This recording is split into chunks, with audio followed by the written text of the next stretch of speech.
Hi, and welcome to Boy Girl Mom and Dad podcast. I'm Lauren, And I'm Nick.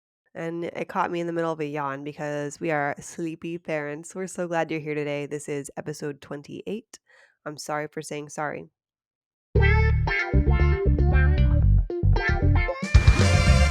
girl, mom and dad here for the good times and the bad. From gender norms and stereotypes to making sure that the butts are wet. Boy, girl, mom and dad want grown-up time, you're going mad. It's a trip, but we'll guide you through with tips and tricks for boys and girls too.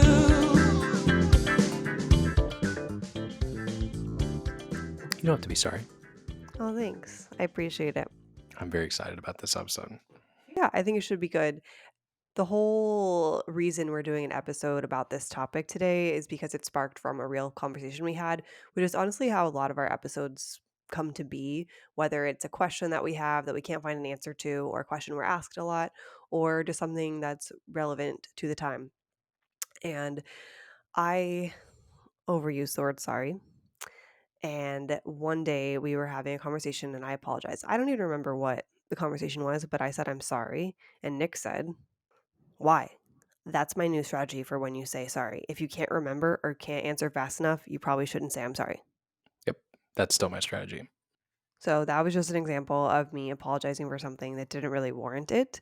And we both think that we live in a society where we either over apologize, normally women, and or don't apologize, like stonewalling, normally men. And today we're going to talk about it. Yeah, we live in the extremes a bit. Over apologize or just kind of not care. And that's not Nick. I feel like, Nick, you're pretty good at apologizing. I think we're just making general statements here. Yes, thank you. And I mean, yeah. yes to the general statements, not yes to the me part. And I mean, I think I also am fairly good about apologizing when I need to. Maybe we Oh, can talk. you're real good at you apologize a lot. Well, no, I Expert. mean like when you actually should apologize. I don't know. Maybe we'll talk about that too. But we're going to dive into maybe why we do it, how it affects parenting, and then just how you can internally fix it. Yeah, let's do it. Before we do that, though, we're going to do our weekly Tiff. And today it's Nick, so I have no idea what it is. Every week we bring something to discuss that maybe slightly bothers us. It could be what the other person does, or it could be something that we notice other people do and we're like, why do you do that? So it's Nick's today. Take it away. The theme of mine is say what you mean. And I don't think we're going to be able to talk about it that much because it's actually about the word sorry. My statement is, I think that you don't mean sorry a lot of the times you use sorry. I agree that you're good at recognizing when you need to apologize and you're good at apologizing in those moments. But that's maybe 10% of when you actually apologize. So my argument is 90% of the time you say sorry, you're not actually communicating what you mean. Yeah. And to be clear, not a fight. This is not a fight. It's a disagreement thing. I don't know. How do we call it? It's like a difference in how we act, the same way we've brought up other things that are frustrating. Because it is frustrating for me when I hear you do that, because it feels like you're assigning a lot of negativity to yourself that I and other people are not trying to assign to you. Well, it's interesting that you bring it up because also I think there are times that I don't say sorry, that it's not warranted, but just completely outside of it, where you'll tell me, say what you mean. I'm like, okay, wait. Right. And so I'm trying to give an example of this. Like, for example, if I said, are you going to eat the last burger? And you said, say what you mean. Maybe what I'm actually asking is, can I have that last burger? Yeah. I don't know if that's ever happened, but that's like the easiest way I can think of a way It's to exactly what think I'm about talking it. about. Yeah. And I think that we operate in a society as kind of like, ooh, I'm going to say this, but I really mean this. And I lead the person to this. And not necessarily in a malicious way, but if you would just say what you're trying to say, especially when I say women, it would just be so much easier. I'm just thinking of like when women are catty towards each other and don't say what they're actually saying. I don't know. Yeah, I'm with you. But that's the tiff. It's kind of a friendly one because it leads perfectly into this subject. And it's also not something I'm like really upset with you about or anything we fight about. I think I tell you, hey, why are you saying it? Just like you said at the beginning. But So maybe instead of telling us which camp you're in, since it's not really a tiff, just think about what you're saying and what you're actually saying and what you want the other person to respond. Not to, you know, have a canned answer, but just think of like, okay, what am I wanting from them? And how can I ask this in a direct way that isn't, mean, but also communicates clearly? Because I think that's what we all want is just to communicate more clear with each other because I think we would get along more. yeah. It would be a lot easier if we were just direct. Hmm. So, apologizing. I want to clarify something before we go into it. That we're talking about saying I'm sorry and apologizing. We're not talking about forgiveness, which, not that we couldn't talk about forgiveness, but that's a whole different animal that is not the discussion today and requires work in and of itself. So, today is just about apologizing and saying I'm sorry. So, before we get into how it affects parenting and all of that, what is an apology? We could read you a definition, but I think more so when we were talking about this episode, it's more so what is an apology not. So there's not a but statement, there is a period. A true apology keeps the focus on your actions, regardless of the other person's reactions. Yeah. I would also say that it carries with it a genuine aspect. Like you're saying it, we'll talk about when people don't need to and when we think people need to, rather we need to.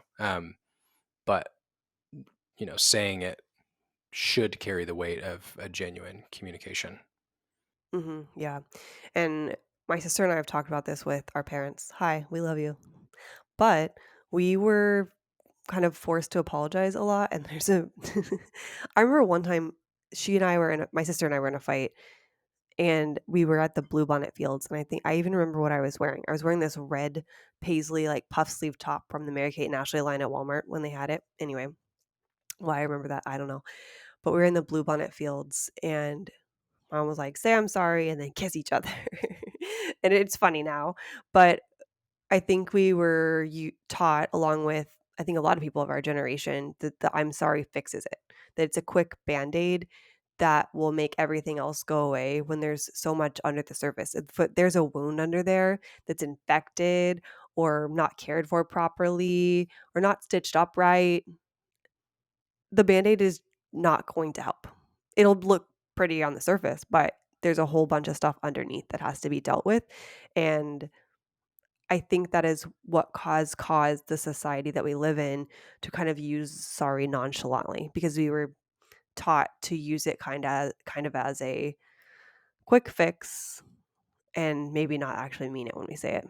I don't think that's definitely not what my parents taught us, like not to not mean it, but there's a change in the heart that has to come from it, not just the verbal statement. Yeah. And things we talked about here are like a genuine sorry versus an obligated sorry. Like, are you saying it because, this is what you should do? Or are you saying it because somebody is making you or is asking you to, like a parent or a teacher or an authority figure or something? Or is it actually like, oh, I'm sorry I hurt you. I'm sorry this happened. Whatever we'll talk about the categories of them later, but um, yeah, that I think that's what you're talking in the way of talking about in the way of obligation. It's like being told to say you're sorry is not always invalid, but should you say it if you don't actually feel it and you're not genuine in that communication? Yeah, and it has definitely shaped how I say I'm sorry, and we both well, I'm not gonna speak for her, but I can speak for myself, and, like, I am not going to apologize to you if I'm not sorry for what I did, which can be a problem, especially if, you know, invalidating other people's feelings, and you can still be sorry that they're feeling that way without having necessarily done anything wrong. Anyway, that's kind of different, but I don't know, it just definitely I am not gonna say I'm sorry unless I'm actually sorry. I say the same thing with the word understand, and Nick and I have had conversations about this because if we're in a friendly or not so friendly conversation, I'm not going to say I understand if I'm following logically what your feelings are. Um, I don't know, I guess it's like good in the sense like if I'm actually sorry, I'm going to say I'm sorry and you know that, but it can also be hard. I recognize it can be hard. And I think it's just what does the word mean to you? Yeah.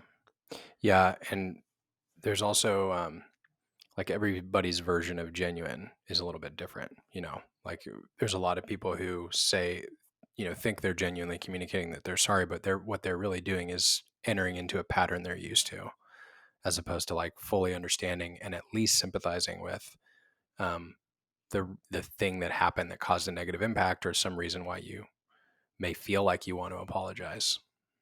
Yeah, and it's making me think about how our society also uses the words I love you," because I can tell Yeah. you, like, I'm not going to say that to you unless I mean it. I have said it in the past. I'm not talking romantically, I'm saying, like, friendship-wise.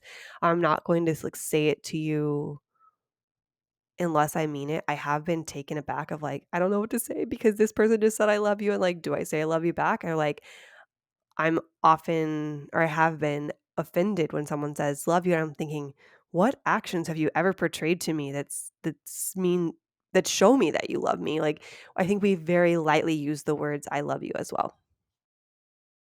Yeah. We've left groups before and I've been like, love you guys, bye. And Lauren's like, what did you just say? Like, it's Yeah. I'm saying that I love the people that they are. Like it's fine. You know, you're right though. There's a bunch of different meanings for that single word. And I think that applies with the word sorry as well. Like there are different meanings for that word for sure. I wasn't even thinking about you whenever I was talking about that. I was talking like other women, but I do know the I time that know, you're but that's what referencing I thought most of. recently. We left a group event and we were nice, very nice couples. Like we've talked to them before, but we don't really know each other on a personal level. And Nick was like, "Bye, love y'all." And I'm like, Yeah. "What? We've never even hung out one on one for them." Yeah. And actually, you probably didn't even want to talk about this, but this weekend is our 7th wedding anniversary Why would I not want to talk about that? I'm happy about that. because I'm talking about how we said I love you. Oh. Yeah, which is just so funny to me. So by the time y'all listen to this, it will have been past. Saturday, October 28th is our wedding anniversary. And the first time Nick and I said I love you, I asked you if you loved me Yes. because you asked me if I wanted to make Christmas cards with you. And I was like, Which can we agree after 7 years is very sweet. it's very sweet, but I Thank was you. confused. I'm like, why am I sending out Christmas cards to my friends and family with you on it if you haven't even said you love me yet? But how did you not tell me I love you when you told not random people, but people we've never even hung out with as much as we did, you know? Different meanings. Yeah. Oh, I was in agape, love with you. phileo. Yeah, exactly. I was in love with you. I just hadn't communicated it yet. But I can love who other people are and love hanging out with them That's true. without being in love with them. It's you just said it. It's the same word. It means too many different things in the English language. Yeah. That was I brought it up a year after we had been dating, almost a year, just shy of a year. And we got engaged the following like, almost a year later too, just for context. I wasn't, like, 2 months in, She like, didn't "Do you ask love me. me?" sh- She didn't ask me to get engaged though. I asked that question first. Yeah, yeah. Okay, sorry, that was a It's fine. little side trip I don't for know us, that you but I need to say sorry there. oh, okay, I'm not sorry, I'm glad we had that conversation Why on are you here sorry for having because it was great off topic. conversation on the podcast? Yeah, yeah, yeah, yeah. That's how Olive says, "Yeah." We identified 3 different times that people say "I'm sorry," and only 2 of them are warranted. You wanna take the first one? Yeah. So the first one I think is the easiest. It's I think how everybody like primarily understands sorry. It's like an actual genuine apology for either something that you did or some negative effect or a negative impact that happened as a result of your words or actions. And we're separating this from like the obligation to do so, the societal expectation to do so. It's just like one of the ways where people say sorry is, hey, I'm sorry I tripped you. I'm sorry I pushed you. I'm sorry I said that to you. Um, that's probably the most well understood and most popular way. Not most popular, most well understood, um, and yeah, most well understood way is probably the way to say it. Yeah. The other way that is acceptable to use in our feelings, in our head, is that when you are genuinely sorry for something that has happened to someone. So, I'm sorry that you have a headache. I didn't cause the headache, but I'm sorry that you had one. Or I'm sorry that your dog died. I didn't kill your dog. At least I hope I didn't kill your dog. But I'm still sorry that that happened to you. And so I'm going to say I'm sorry because that's the word that we have to express like the feeling of sympathy or empathy. Yeah. Yeah, and this is the same subject you just brought up with so many different definitions of love. Um, it is the same word and sounds like the same way you would say, "I'm sorry, I've done something wrong to you," but it's communicating a different thing, like you said. So still communicating that you're sorry for something negative that has happened to that person, but not necessarily accepting the responsibility of it or that you were the one that caused it. Yeah.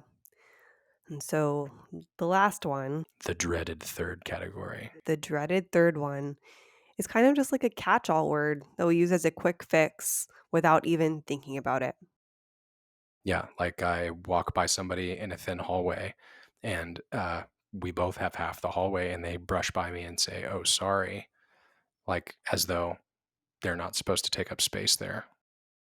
Well, if they accidentally brush by you, they may be apologizing for that. I mean, if you're passing somebody, that's a normal thing. I think like there's a difference between "I'm sorry I'm here," "I'm sorry you see me." Like that's what it feels like a little bit. I maybe a better example in my head is like you're at a buffet and maybe not post COVID, but at a buffet and you take the last egg roll. There's someone in line who wanted an egg roll and you say, I'm sorry. You're not actually sorry, which is completely fine and valid. There will be another tray that comes out, but you did take the last one and they're going to have to wait. So Yeah. you probably didn't need to say, I'm sorry. Yeah. Yeah, that's a Kind of good one. silly example. Yeah. Or another one is like if I ask you, "Hey, do you want to have a bottle of wine tonight?" And you say Oh, like, "Oh, I'm so sorry, I'm not feeling it." It's like, "Why? Are you sorry about that?" You know? why are you not feeling it now? Yeah, no is a complete sentence, right? We've said that before. It's like there is no harm to me by you communicating a preference or communicating a decision.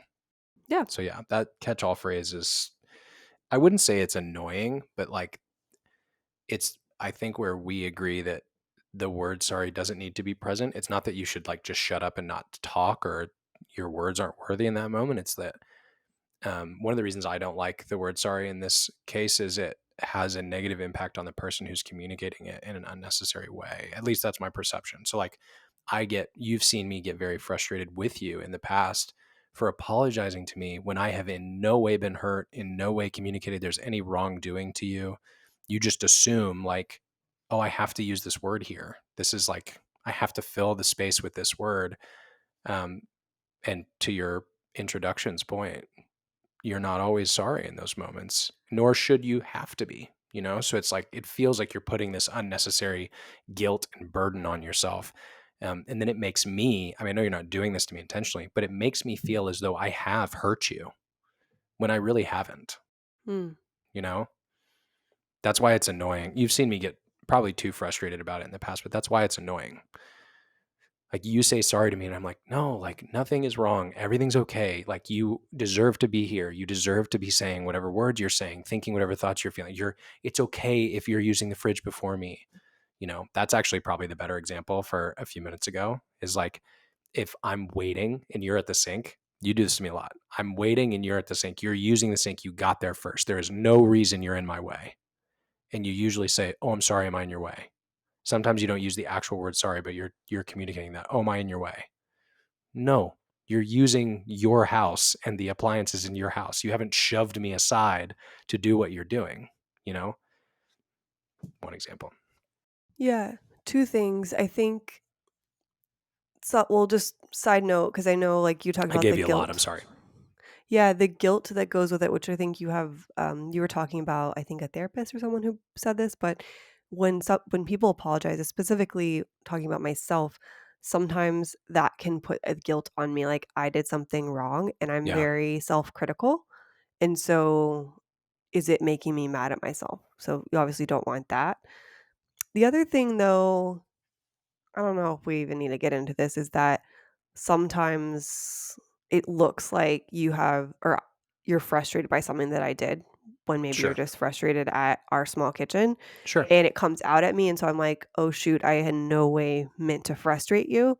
Let me get out of your way." So it's partially valid, but I am accepting that guilt or that burden of responsibility in that instance, which isn't good because that's not what you're meaning.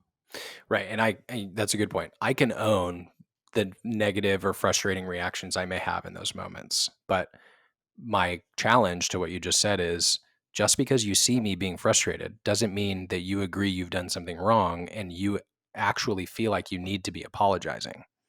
You're just Sometimes using that word. sometimes your action makes me feel like I need to apologize. Right. But would you not agree that this is, in my opinion, what I think we would give advice to Cypress and Olive about? We would say, you apologize when you feel like you have hurt somebody or you're sorry for their circumstances. We outlined those categories just a few minutes ago, right? But if you feel like you've hurt somebody, you have to accept that burden and Yeah. agree that you're the one that did that to them before you can be genuine in your communication there. So what you're saying to me isn't really, I'm sorry I was in your way or I'm sorry I did this. What you're saying is, why are you so frustrated? Because you No, haven't yet agreed. no. Okay. What I'm feeling in that moment is, "Oh, no, I have frustrated Nick, and I'm gonna apologize to him because I did not mean to frustrate him." So Sure. I am actually feeling like I did something wrong Hmm. in the example you just gave. I guess that's surprising to me because, like, to my sink example, like, you taking up space in the house is not worthy of apologizing for. So, like, I can be annoyed that, like, if Cypress and Olive cut us off in the pathway all the time downstairs, like they ride their bikes in front of us, I can almost trip on them every single time. That is inherently frustrating. But I don't think they apologize to me for it. They don't need to. Like, it is not wrong of you that you are walking in front of me or using the sink before me. So regardless I of my reaction, like, I think there's an acceptance of the guilt here, an acceptance of the responsibility that you jump very quickly to, even if it's driven by a reaction.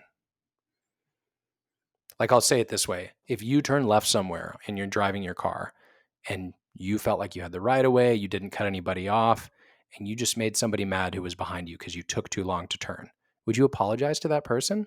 some if I was distracted, I might, like, wave and be like, "Sorry," if that was the case. If I wasn't fast enough for them and I was completely paying attention, then I wouldn't. So that's the second scenario is what I'm talking about. Like, they probably would show you a significant amount of frustration in that moment, but just them being frustrated shouldn't be enough for you to say, I'm Right, sorry. but I don't care about them or know them on a personal level, and I do for you. I do know that about you, and so the way you feel, I'm an empath, and so I feel it, like, deep in my bones and my legs specifically, Yeah. and if I frustrate you, then I don't like that, right? And so I don't know, I think we maybe need a different example where we can go into the examples to discuss it just because, I Yeah, think that's our fine. examples are not the kitchen is a hard one for me, and we've talked about it personally before just because I do feel the frustration, and I don't think you're meaning it, but that doesn't mean I don't feel it. So, it's kind of Um, a hard. I'm fine putting a pin in it and we can talk about it later. I want to put a pin in something you said, though. It's for us to pick up. You said you don't care about them as much as you care about me, which A, I appreciate. But B, I don't agree that you apologize to me more than you apologize to strangers. I I'm think I'm being too nitpicky, and I'm thinking honing in on the examples that you're giving. Sure, that's fair. Yeah. With respect to the catch-all phrase category. So these are based on multiple references that we'll provide for you. So in the way of, like, sorry as a catchphrase, feeling responsible for something that you're not responsible for is one of the ways the catch-all sorry can manifest. You did reference this already. I'm just stating it as a standalone. Another one is feeling guilt for someone else's behavior because they don't feel guilt. So, like, there's three people in the room. You see one friend harm another friend, intentionally or unintentionally. The person who caused the harm doesn't accept that it was their fault, isn't saying they're sorry, and you feel uncomfortable in the room, so you apologize on their behalf. That, to me, I think I see a lot. I see it some in you. I see a lot in people in general. And I've also felt that as the person in the room who hasn't caused it. I've also felt it as the person who caused the harm and didn't realize they did. And I really don't like that feeling. Because if you and me and whoever else, your sister, are in the room and I like accidentally kick something that hurts her leg or something, and I just don't notice. If you say like, "Oh, I'm so sorry Nick did that to you." What a weird way for me to find out that I accidentally hurt somebody, you know? It feels more accusatory than it does genuine. Well, there's some sarcasm in there, or the Sure, passive aggressiveness rather. sure. Even without it, though, it's a tough thing. Like, uh, I think the assumption that somebody has to own the guilt and responsibility is what creates that uncomfortable feeling. You know, like said another way, if you're the innocent party, why do you have to apologize? Are you trying to make the person who got hurt feel better? Like what's the You pull can there? It's the second one we talked about. It's the, "I am so sorry that you got hurt." So I'm with you, but that's not what this specific quote is bringing up. So this one is saying feeling guilt or accepting guilt for someone else's behavior. So you're stepping into the first one when it was never your fault. This isn't you're right. So Nick was doing some research and found the therapist Jocelyn Hampshire, and she kind of pulled together the main reasons people apologize and use that as a catch-all phrase, or sometimes not, but in this case, the catch-all phrase. And so some of those include false guilt, which is feeling responsible for something you're not responsible for. Carried guilt, feeling guilt for someone else's behavior because they don't feel guilt. And people pleasing, wanting others' approval. To go back to the first one, so false guilt, we kind of already talked about it, feeling responsible for something that you are not responsible for. We already, I think, detailed that one out. The carried guilt one is interesting to me. Feeling guilt for someone else's behavior because they don't feel guilt. Like to me, this feels kind, like you're taking the burden of somebody else, but we all carry a pretty heavy burden already, and nobody's asking you to do that. So like I see this situation as the harmed party or harmed parties haven't necessarily called it out. They're not upset, like something just happened to them. And before you even see the impact of whatever happened, your knee jerk is like, "Oh, I'm so sorry for my kid. I'm so sorry for my sister. I'm so sorry for my dad," or whatever. Like, you're stepping into that. I'm accepting their fault. And I think I think that's what this therapist is saying as well. Like, it may have some unintended negative personal consequences when it's actually not Mm. necessary for you to do that. I think people definitely take on to what you're saying. Like, if you take on that guilt for someone else, that can be detrimental to you, your health, your mental health, all of that. But I think it's nice as someone, if someone is hurting because of someone else and you witnessed it or you hear about it, it's nice to hear from a person to know that you are seen. So I think there's a line of like, taking on that guilt because someone else isn't taking it and then letting someone know that you're sorry that that happened to them. But I can see how it could be bad too. So, to your earlier point, I think that's you stepping into the second category of "I'm sorry that happened to you." And that's not accepting guilt. That's communicating Okay. that you see Yeah. somebody.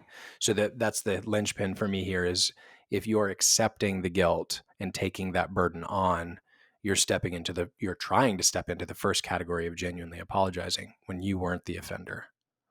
So Yeah. maybe to your point, the guidance here is not don't say sorry. If you want to, you can, but it should be in the lens of like, "I'm so sorry that happened to you. I saw what happened, like what can I do?" or whatever, like stepping into. Or or asking how they're doing. You don't have to Sure. apologize at all. You can say, Sure. "I heard this. How Yeah. are you doing with that?" And that Yeah. acknowledges without taking on the guilt of Yeah. sorry. It goes back And to like is good. probably a better thing to ask because you're checking on them versus just saying, "I'm sorry." You're then turning it to the person Right. and making it about them, which is what you're trying to do anyway, probably. Right. It goes back to like what are the joke you had at the beginning, like what are you actually saying? You're Yeah. you're you know, you're trying to say I'm here and I want to help. You're not trying to say I accept that I did this to you, you know. The third one is wanting others' approval. I think we're going to dive into this a little bit later. But yes, things that fall into this for me are like, you're sorry you took up space. You're sorry you spoke when you don't think you were worthy of speaking. You're sorry you took something that you had the right to take and somebody else behind you may have been frustrated by it. You're sorry somebody is upset when you don't feel like you wronged them. That kind of stuff is what falls into that category. The same article, sorry, did you have something you wanted to say about that? The same article, Did you need to say sorry? well, I thought I was interrupting you Mm. because I did hear something. So I thought you were speaking. I thought I interrupted you. So this is from the same article. Shahar Lawrence, who's another therapist, she says, when someone has low self-esteem, they may feel like they're taking up too much space, like I just referenced, asking too much or being disruptive. In this case, they often apologize profusely as they feel they aren't worthy of time, space, or attention. I'll pretend like that quote came from my thought and not the other way around. That's where it came from. No, me doing that research of Shahar. But I like the way that's stated. It's like, yeah, I think it speaks to what you said earlier about the word sorry meaning way too many things right now. You're usually not sorry. At least most times we hear it, I think I would argue people usually aren't trying to communicate they're sorry they did something to you. Right, and I think it's also not used in a malicious way, but that also doesn't make it right Sure. either. Yeah, and Yeah. you're completely right. I don't think it's like causing harm to anybody, but I think that what's ignored is that I think it does cause harm in the person who's overusing it. Yeah. Can I say the name in the next category? Because I like it. So where are the sorries? Where are they? Where are they? So we listed out a few places where the sorries are or where we think we've seen them, right? So there's sorries for what we did, sorries for the situation, and then what I like to call ridiculous sorries. It's a little ridiculous sorries is a little bit inflammatory, but you don't mean it in inflammatory. It's not always that inflammatory. So I don't assign blame to the word ridiculous. So ridiculous to me feels like weird. I'm not saying the person who's using the sorries in that case is wrong or stupid. I'm saying it's not a proper place to use it. Okay. I'm not assigning fault. I hear what you're saying, but to me, ridiculous is like whimsical to me. Like it's silly, like a place that it doesn't belong. I found when whimsical is fun and has a positive note and ridiculous doesn't. We But can call it whimsical then. That's fine. That's what I'm trying to communicate. It's not somebody is either way, not as harsh as what he Sure. makes it sound. A sorry for what we did would be me bumping into you in our small kitchen. Right? Whoops, Yeah. sorry. Throwing And a then dodgeball and hitting somebody in the face unintentionally, whatever. Like Yeah. you directly did something to somebody. Mhm. And then a sorry for the situation. Sorries for the situation could be like, this happened a lot to me in February when I got in a car accident. People were like, oh my gosh, I'm so sorry that happened to you. I appreciated and loved all of those, right? And those people were not trying to communicate, I'm sorry I hit your car. Like they had nothing to do with the situation. They were in that second category we described earlier of like, I'm sympathizing or empathizing with your situation and I'm there with you in it. I'm sorry that happened to you. Or, another way to say that is like, I wish that didn't happen to you, Yeah. Yeah. Yeah. Which like in our language makes it feel like you're not, the person who did it a little bit. It's just a different set of words, but that's the way I think of that second category.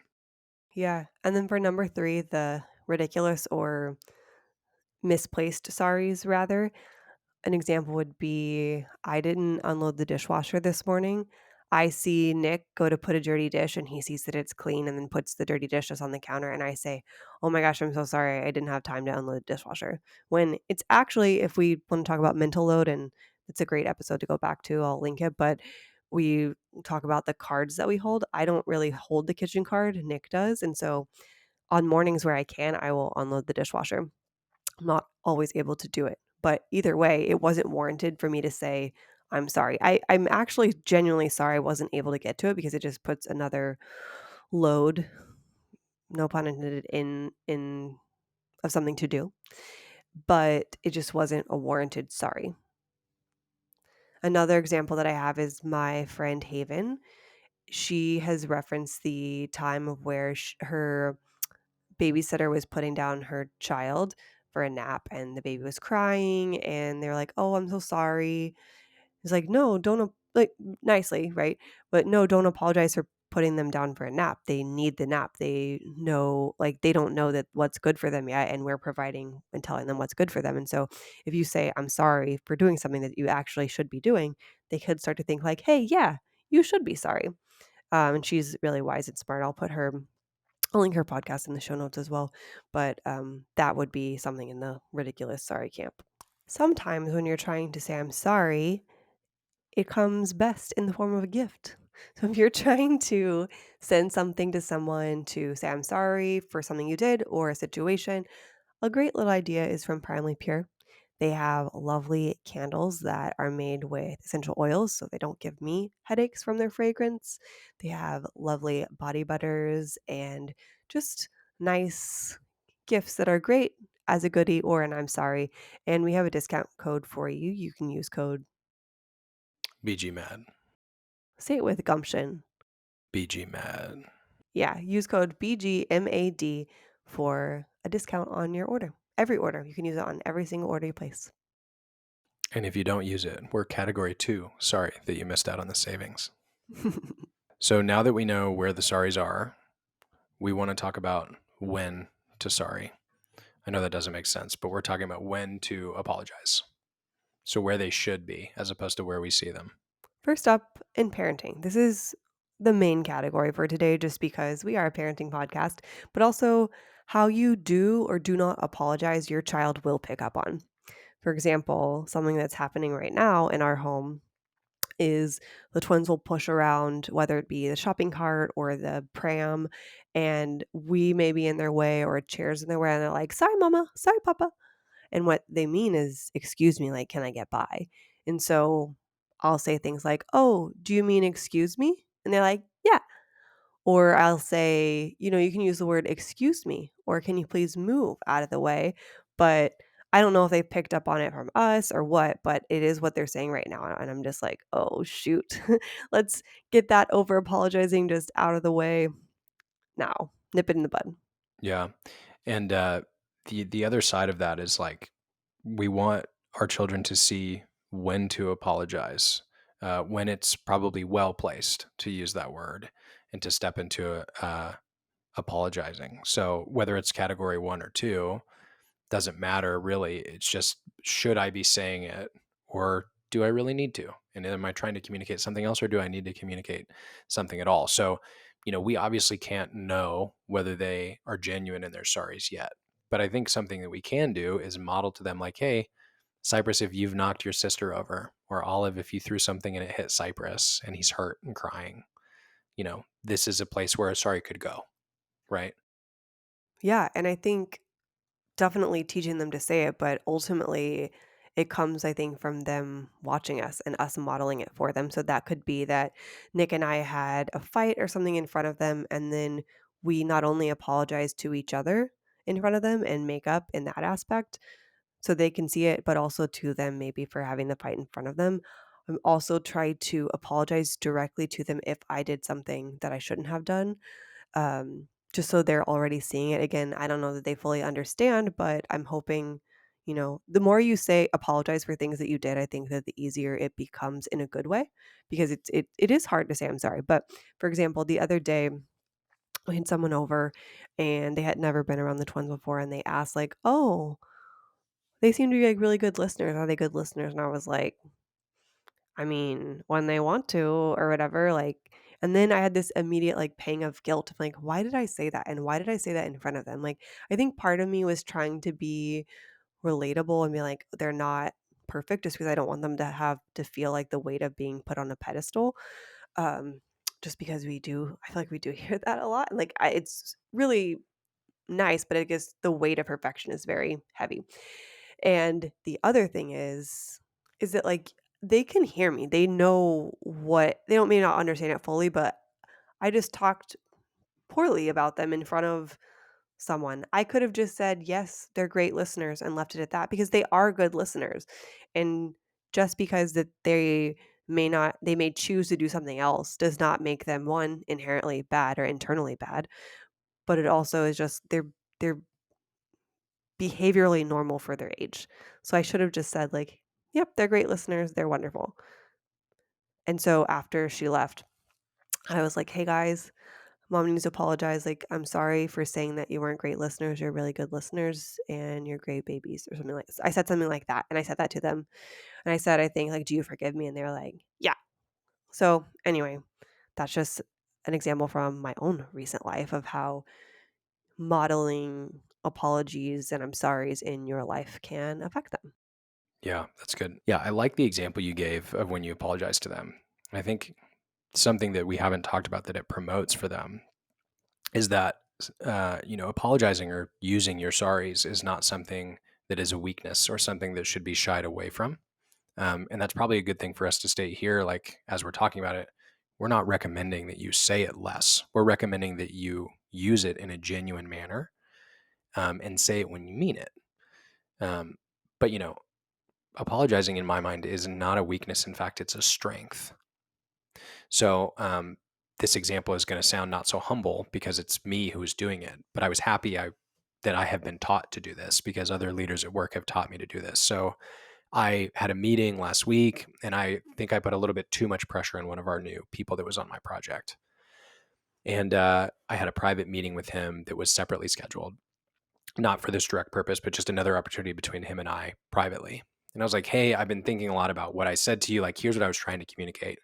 But I'm sorry. I think I came off a little bit too harsh, and I assigned too much of um, the issue to you when I haven't properly set expectations of what we need to do here. And, I was taking on a lot more frustration and communicating it to you than I should have. I recognize that, and I'm sorry about that." And he was very happy to hear that. I don't know that he had been thinking about it. And frankly, that doesn't matter to me. But I think what I want is for the kids to be confident in evaluating what they've done and how they may have hurt others. And when they feel like it's necessary, step into that place of like, "Hey, I recognize that whether you thought about it or not, I could have done this. And if I did, I'm sorry. Or if you felt this way based on my reactions, I apologize. That was not my intent." Like, I think that promotes a very healthy self-reflection and a way to use that you're sorry as a power, not as a weakness or a way to try and fade away into "I don't belong here" or "this isn't a space for me." Does that make sense? Mhm. So, what's the line? We honestly don't know. As Nick mentioned earlier, we do have the twins apologize to each other when one bites the other, one pushes the other.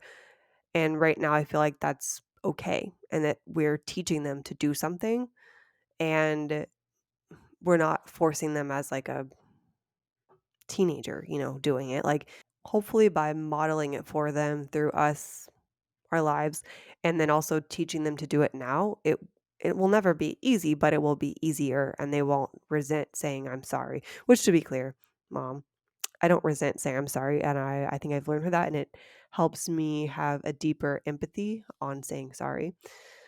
Whenever I was thinking about this whole topic, I actually came across an article from Joan E. Durant. She has a PhD in something relevant, I don't remember. PhD in But sorries. she was saying when you force your child to apologize, you're training them to lie. Yeah. And I think we both disagree with that. I'll let Nick speak in just a second, but I disagree with that because I think it depends on how you teach them. So for us, we are Christians, and so we forgive others like Christ forgave us. And so there is a meaning behind it. And we're not just, again, using sorry as a band aid. And I know, like, obviously, as a parent, you can teach something the quote right way or what's right for you. And then your child still doesn't pick it up per se. And it's their choice at that point. But I don't, I think it depends how you're teaching them. You could be teaching them to lie, but I think that's all about like how you're teaching them to say, I'm sorry. And they need to understand it's not a band aid. And there are other things that have to come with the apology. Yeah. I think, this is, as you said, going to be an evolving strategy for us.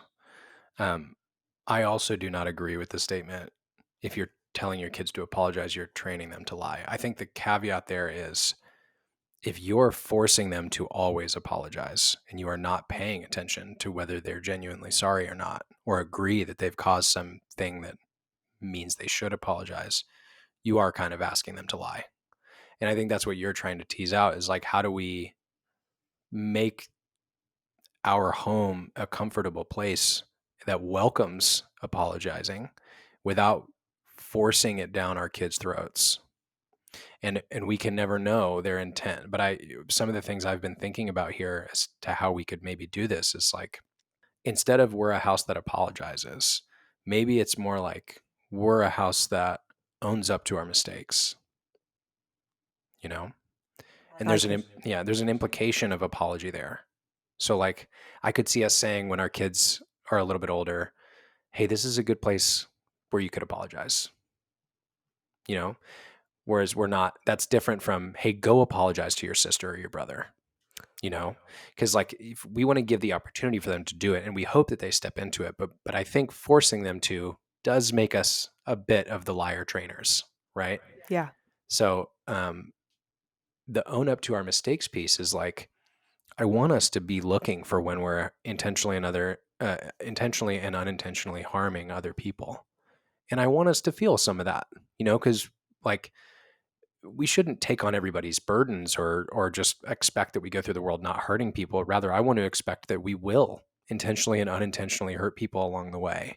But the way that we address those situations after we've recognized they've happened carry massive weight. And those are the places where we can use our sorries. You know, I think I don't want to put the expectation that you always have to, and nor do I want to force them to, but I want them to know when to use it.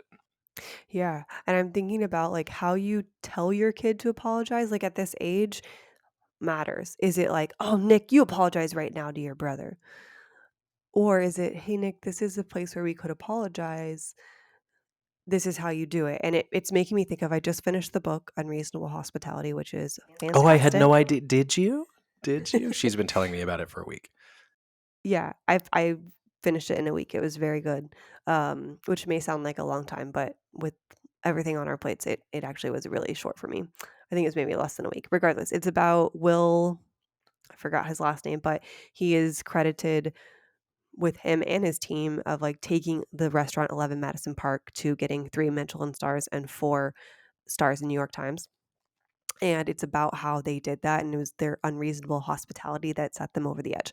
And in the book, he references the book, The 1 Minute Manager, and it honestly, it's such a good book. You can read it just because you like food or high-end dining and learning about that, but also for marketing and, in the hospitality industry or being a leader or a manager, all great. But he references the book, 1 Minute Manager, and he talks about criticism.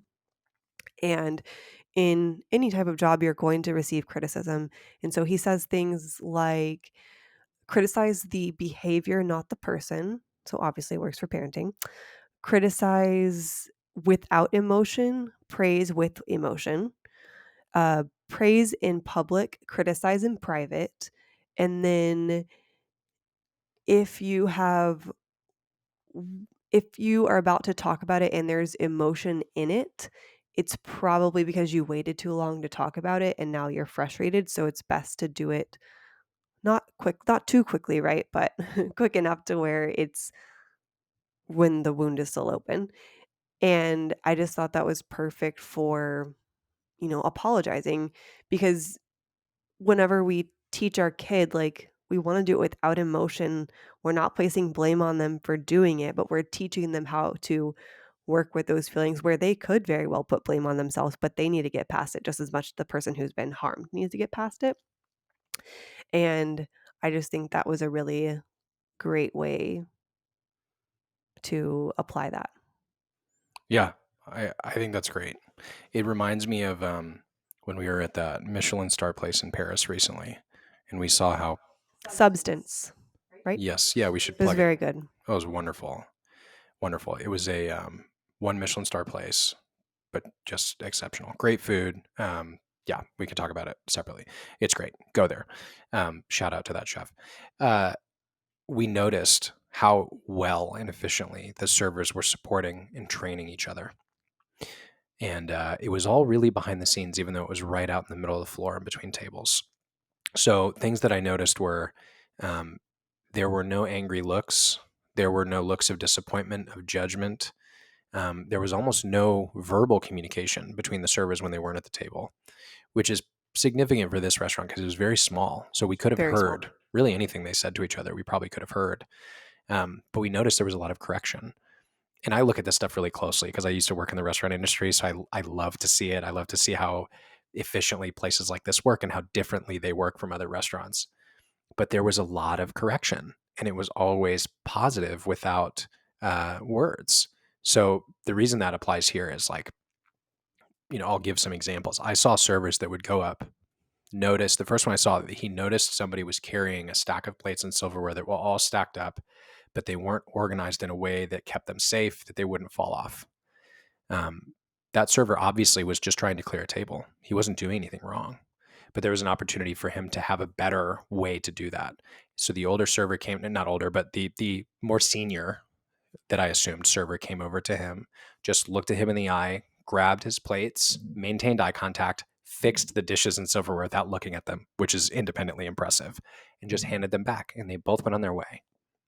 And I don't know this for a fact, but I'm sure there was not retribution or criticism or anything negative that happened in the back of the house. That to me is like, it's interesting because the person who corrected could have criticized. That's separate from sorries. I think like they didn't do that. The person who was being corrected or being shown another way, rather, could have said, "Oh, I'm so sorry I did that." Or they could have felt bad for the way that they were being corrected or the actions they took prior to needing to be corrected. But they both walked away just as happy as before they met each other. And I thought that's a really interesting metaphor. It also reminds me, sorry, did you want to say something to that?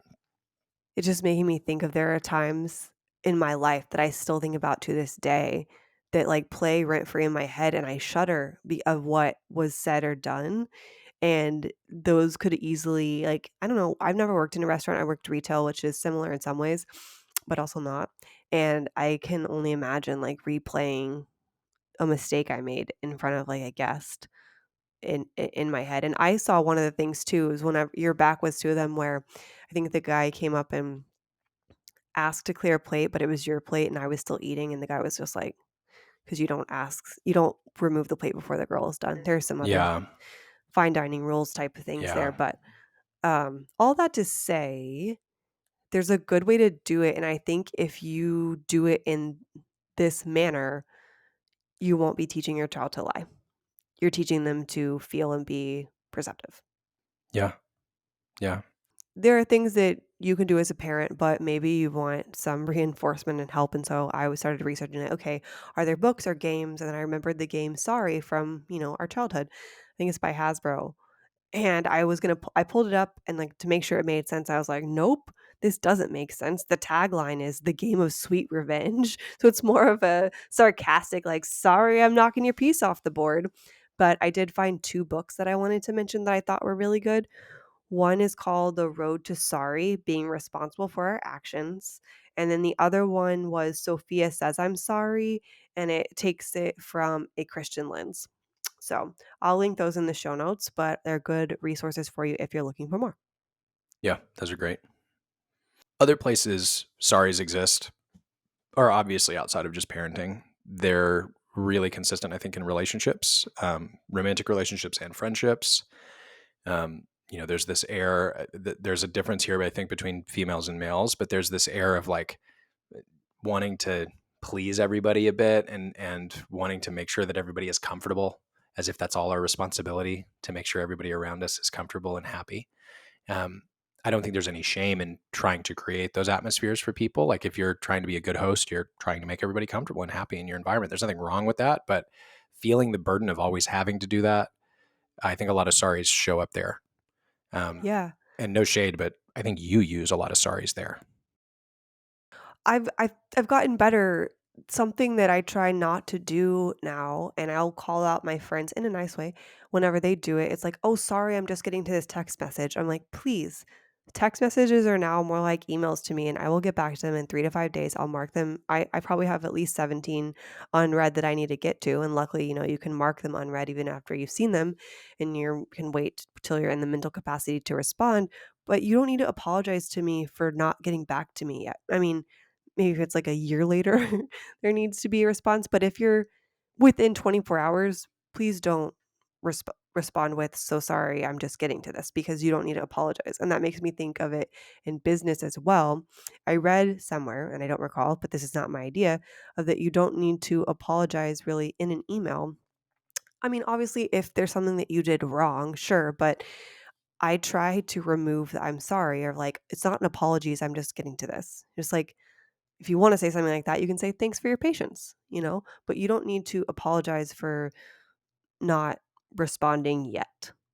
Yeah. Just say, "Thanks for bringing this up," or "Thanks for sending this email. This is this." Yeah. Yeah. No notes. I agree. Well, sorry, I have a note for myself, is that Okay. I think a lot of this comes from women, right? It's not usually men who are apologizing, and they don't necessarily feel the need to apologize, and not in a bad way, but there isn't a need to apologize there. And so we talked about this on our The Nanny Diaries episode with our nanny, because we tell her all the time, stop apologizing, because we'll ask her if she's free for a specific time that's outside of our normal window, and sometimes it doesn't work. And she's like, "Oh, I'm so sorry." I'm like, "You don't need to apologize here. It's your schedule. I appreciate that you feel sorry that you can't be with us, but you should not feel bad, because I can tell that she feels bad she's not available, and that's very sweet, but I don't want her to feel the guilt for that." And so just really hone in on not just, like, around the house, but where are you saying sorry in your texts, in your emails, and all that. Yeah. Yeah. It's good. Yeah, just pay attention to it, right? I mean, again, the goal of this is not to recommend that us or anybody else never says the word sorry or never apologizes. It's just consider when you want to, consider when you feel yourself needing to use that word and reconsider it. Oh, I actually remembered one of the main points that I forgot to say in the excerpt from Unreasonable Hospitality. It was that be as intentional about criticism as you are about thoughtfulness. So you want to buy someone a gift, you're really thoughtful about it. You need to, before you criticize someone or, say you're sorry, you need to be super intentional about this and think about your words. Yeah. Yeah, that's great. Also, like, silence is okay. We don't have to fill the room with words, let alone apologies. And it's okay if you need to like think about something or wait or apologize later, you know? You don't want apology vomit, like Yeah. word vomit. Yeah. Okay, so we've talked about when to sorry. Now, how to sorry. And this is another plug that we are not professionals, we are not therapists, we are not doctors, nor are we smarter than everybody that's listening. This is our recommendations really for us. And if you get some little gems out of it, great. If you disagree with something, we want to know about that really more than we want to know if you agree, so we can all grow together. So, what to do moving forward? How do we fix it? And when I say fix it, I don't mean fix you. Like if you're using sorries in an alternate way than we're recommending here, you're not at fault. This is just some thinking about how we can be better people and maybe help parent our kids a little bit better. Go ahead. The first thing we would suggest is to consider reading The Five Apology Languages. It's by Gary Chapman. Oh, I'm sorry. I thought you showing were saying people I what did a something five wrong. is. This is also what? I said, "Oh, sorry." I thought I was Oh, doing something wrong. we're gonna keep that in. He was making hand motions at me. That's why. I was I like, was "What?" counting. I was showing you, and maybe Cypress and Olive, what a five looks like. Also, Cypress, who just turned 2, along with Olive, thinks that he just turned 5. So he's been saying 5. No, he's definitely joking. You ask him, "How old are you?" And he goes, "5." Yeah. Anyway, The Five Apology Languages by Gary Chapman. He wrote The Five Love Languages, if you've ever heard of that one, which is also a great read. But it's good to read so you can learn yourself and what you look for in an apology, but also you can learn your partners or your friends so you know what they expect in an apology. So I'll go through them. The first one is expressing regret. So saying I'm sorry. You could be a person who just needs to hear someone say sorry, and that's it for you. And also, you can have more than one of these be your language as well. Two, accepting responsibility. So, say, I was wrong. Three, making restitution. This would be you saying how you can make it right or how I can make it right. Four, genuinely repenting. Say, this is how I'm planning to fix this or change this moving forward. And five, requesting forgiveness. So saying, can you forgive me? Can you regain or can I regain your trust? And also, I just wanted to say that I heard about this because my sister told me about this book. And I'll link her, she's a therapist, and I will link her Instagram for your viewing there because she shares things like that over there. But those are the five, and you can take a quiz to figure out what you are, or you may already know what you are, or be surprised at what you are. But it's good to be aware so that you can, further your relationships in a better way. Because we're, like Nick said, we are going to make mistakes. We are going to hurt people. It's what we do after that that matters. And like you said earlier, you can be a combination of these. It's not your only one. But I see this as being really helpful and interesting for people in couples in actual romantic relationships, right? Because it's just for the same reason you want to know their love language, you would want to know their apology language as well, so that you can step into, helping to resolve something, whether you cause it or not, in a way that they would most welcome. And you can change over time. So just like your love languages can change, your apology languages can change as well. You mentioned earlier that this podcast is not about forgiveness, which is a separate subject that we should talk about. Category 5 is requesting forgiveness. Something I want to call out here that's probably a plug for our next outline, our next podcast. Saying you're sorry completes the apology. You don't have to be forgiven by the person that you're apologizing to. Does it You feel need to better if forgive you are? yourself. Sure. That is important. But I'm just saying, like, if we're thinking about apologize and completeness of apologizing, like, as soon as you genuinely apologize, you have apologized. Your apology is complete. It's not complete based on the perception, agreement, or, forgiveness of the person or people that you are apologizing to. Does that mean we should disregard other people's feelings? Absolutely not. But do we attach whether we're happy that we've communicated something to the reaction of somebody else? No. No, and that's really hard. But he's right. It's really hard to do that. I think I don't want to dive too much into forgiveness, but like that reaction piece we've discussed before in many different contexts. Like when you have your expectations list, we've talked about in the previous episodes, for when people come to meet your new baby, they could have negative reactions, frustrated reactions, angry reactions to you communicating your expectations. But if you're confident in the way you communicated them and you felt like you were kind in doing so, A, you may not need to apologize. B, them being angry doesn't mean the work you've put in or your intention is any less good or any less virtuous. Yeah, and just to kind of give context to what Nick was referencing, we have a two-part series episode on tips for visiting a family with a new baby. I'll put them in the show notes for you, so they're easy to find. We also have an episode on setting boundaries, so there would be a good listen if you're needing help with those areas. Yeah. So another way to think about how to sorry is stop and think, why are you apologizing? And does this warrant an apology? So we talked about giving yourself some of that space and time a few minutes ago. Just because it feels uncomfortable, whatever situation you're in, don't just fill it with a sorry. Maybe it's warranted. Maybe you actually feel like you need to communicate it, and that's completely fine. Maybe you quickly realize that, but just take that second and think, am I responsible? Am I trying to communicate that I am apologizing genuinely for something? Or am I sorry for a situation somebody's in? Do I want to communicate that? But if you're not in those categories, treat your whimsical sorry better with silence. And I just thought about this, but there are some relationships, namely abusive relationships, where they make the person feel like nothing, so that affects low self-esteem. But I see that of where they're like constantly making them apologize, to where they feel like they always have to apologize. So I just want to Yeah. say, like, obviously, saying I'm sorry is hard in general, but those specific areas, it's best to get like, thank you for listening to the podcast, but please go get help with that, just because that is a I would say, almost a completely different issue that is not just going to be fixed because you paused and didn't apologize or Right. where you did wasn't needed. So Right. Don't just put popped into yourself my in head. an unnecessarily dangerous situation.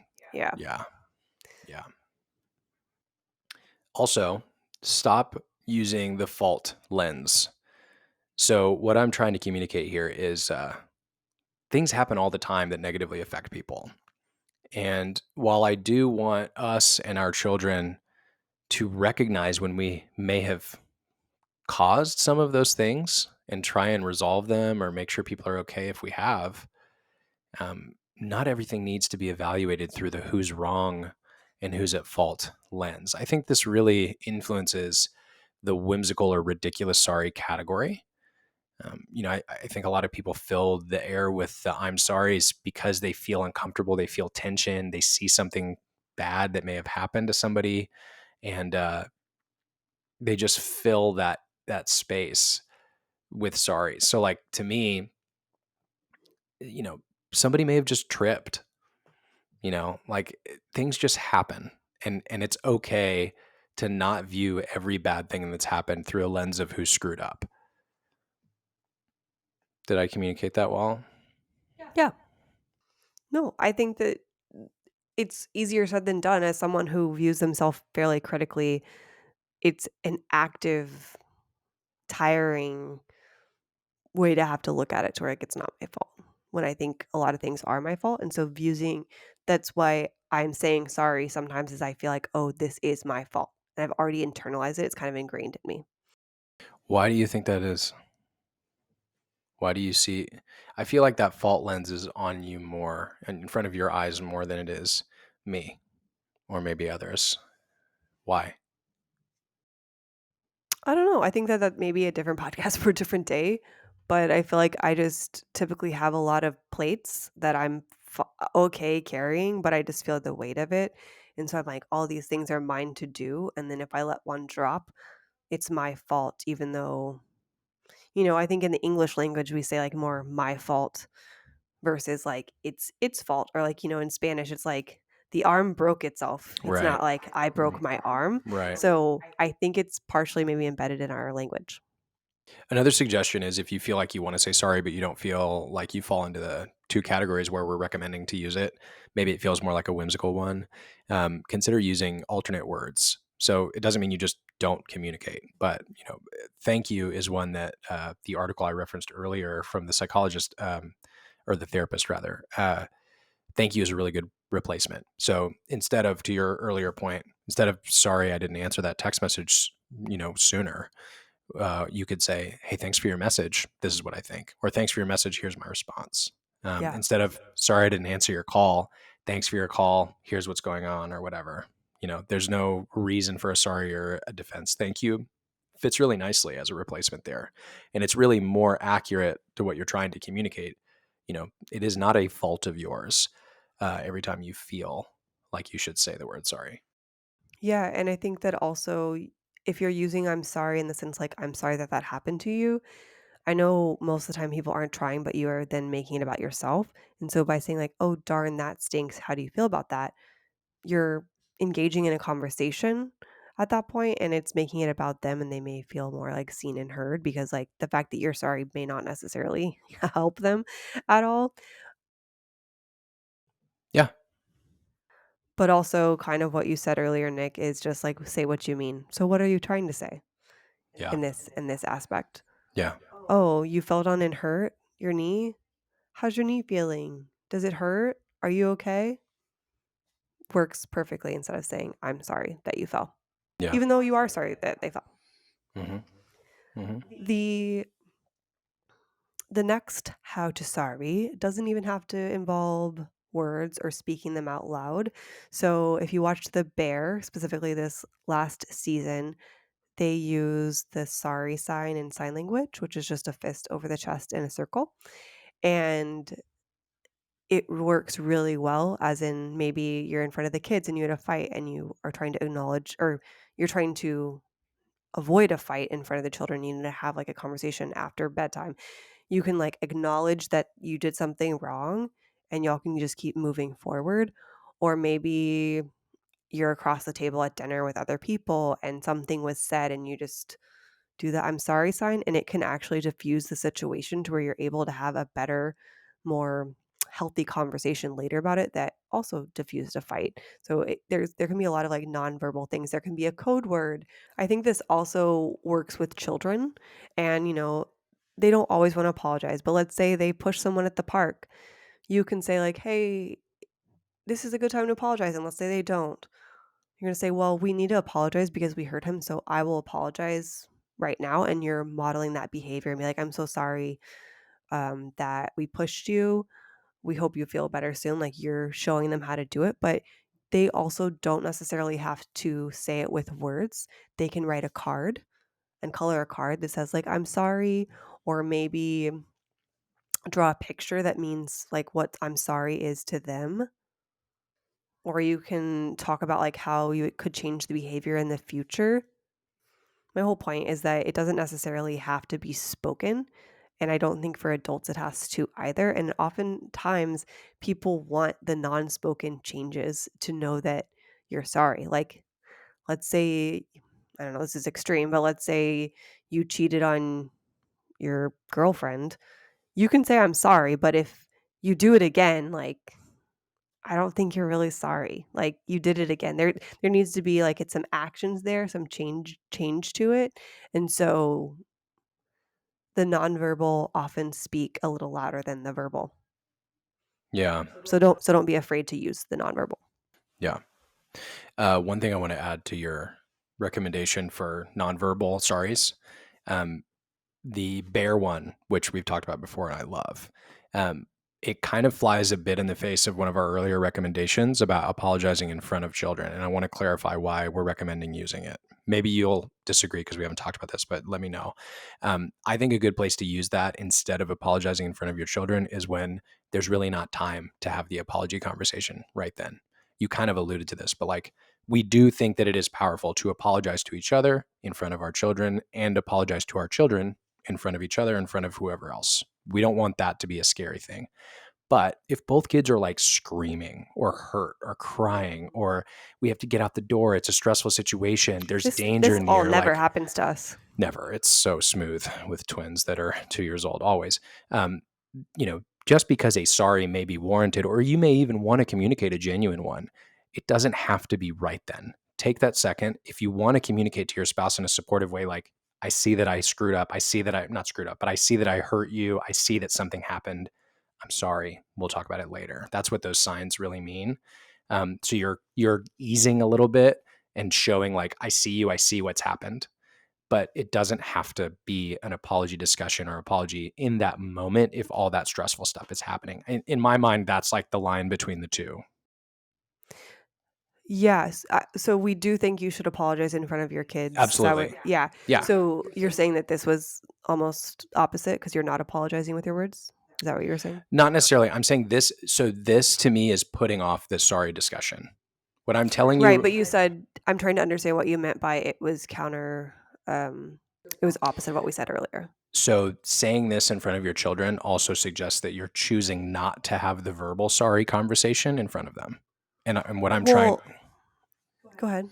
what I'm trying to clarify is that we're not recommending that explicitly that you don't apologize in front of your children.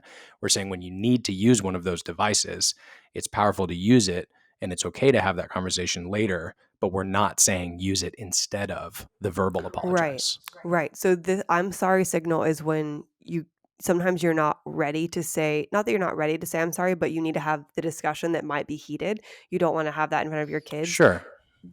That's what this is for. Sure. Or Right. there's a busy situation and Right. there's just not time and you can have that Right. conversation later. Right. But if you do have the heated discourse, then yes, verbally apologize in front of your children. And Yes. you should in general apologize in front of your children so they see it. But Agreed. this is for special circumstances, just to kind of preserve Right. That's what I was trying to communicate. sanity and level-headedness. So yeah, Yeah. cool. And also Same to your page. earlier point, let your partner know that you see them and you acknowledge Yep. you're aware of what's happened and that you'll address it later. Yeah. Yeah. For sure. I think we've done it. We did it. When to sorry, why to sorry, how to sorry. All together. We've also identified the need to talk about a forgiveness podcast or use, I don't know, but record a forgiveness pod. That's what I'm trying to say. Yeah. Yeah. We are so glad that you're listening today. We hope that you enjoyed it and that you learned at least one thing. And yeah, let us know how you like it. You can rate us wherever you listen. You can send us a DM on boygirlmomdot.com. You can send us an email at hello@boygirlmom.com. You can sign up for our newsletter that goes out every Wednesday and respond directly to us on the newsletter. And yeah, keep up with us. We got some exciting things coming up that we can't wait to share with you, and we appreciate you growing with us. Think about your sorries and use them when you actually mean it. Yeah, we're so sorry this episode is over. I am sorry about that.